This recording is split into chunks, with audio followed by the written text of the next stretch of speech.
Dans le sommaire, les collectivités territoriales seront bientôt connectées à un réseau de télécommunications. Le projet est piloté par l'AGEFO. Il vient d'être lancé par le Premier ministre. Les précisions de Alousséni Touré.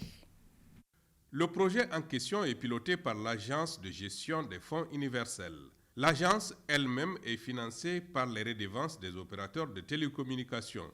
Elle vise à mettre à la disposition des zones non couvertes par les opérateurs de télécommunications une connexion sécurisée. Le réseau que nous lançons aujourd'hui est un réseau administratif de commandement des collectivités avec une option d'ouverture au réseau public des opérateurs de télécommunications.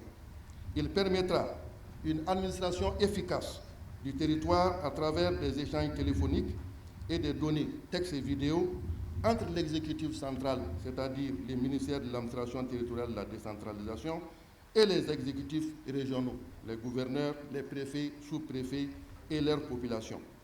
À terme, le projet va interconnecter un réseau sécurisé 20 gouvernorats et les ministères de l'administration territoriale et de la décentralisation.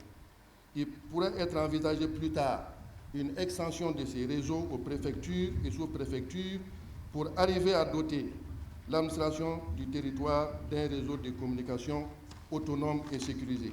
Le commandement, autrement dit, l'administration du territoire gagnerait beaucoup à profiter de l'avantage qu'offrent les technologies de l'information et de la communication, notamment dans le maillage du territoire. Les technologies de l'information et de la communication sont les outils qui créent les ponts indispensables entre les services pour garantir un développement inclusif et durable.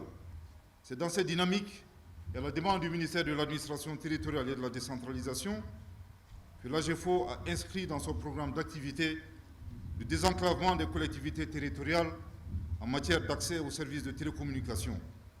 Et cela dans le cadre du développement des services et du renforcement de l'accès universel aux télécommunications et aux TIC. En garantissant l'accès de nos administrations aux services des TIC en temps réel, nous contribuons à la planification et à la mise en œuvre efficace des actions de développement. Le Premier ministre, qui assure la fonction de président du conseil d'administration de l'AGEFO, connaît bien le sujet. Il rassure de l'utilisation efficace et efficiente des fonds de l'AGEFO et un bon ciblage des actions prioritaires.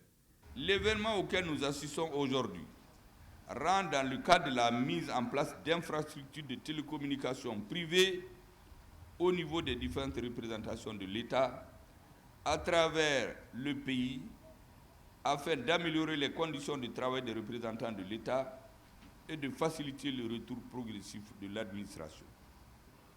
Les gouverneurs et les représentants de l'administration sont nos vrais représentants et je suis fier aujourd'hui d'être au sein d'une équipe qui va travailler, Inch'Allah. Et monsieur le ministre de l'Administration, vous n'en doutez même pas, vous prêchez déjà à un convaincu. Vos désirs, tant que la MRT pas les moyens, nous allons les faire.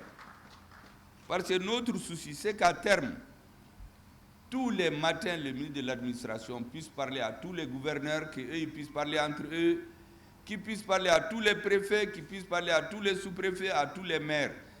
Ainsi, après le monde scolaire qui s'est vu doté de centres d'accès universel, ce sont les administrateurs qui profitent du projet de mise en place d'un réseau d'accès aux services de télécommunication.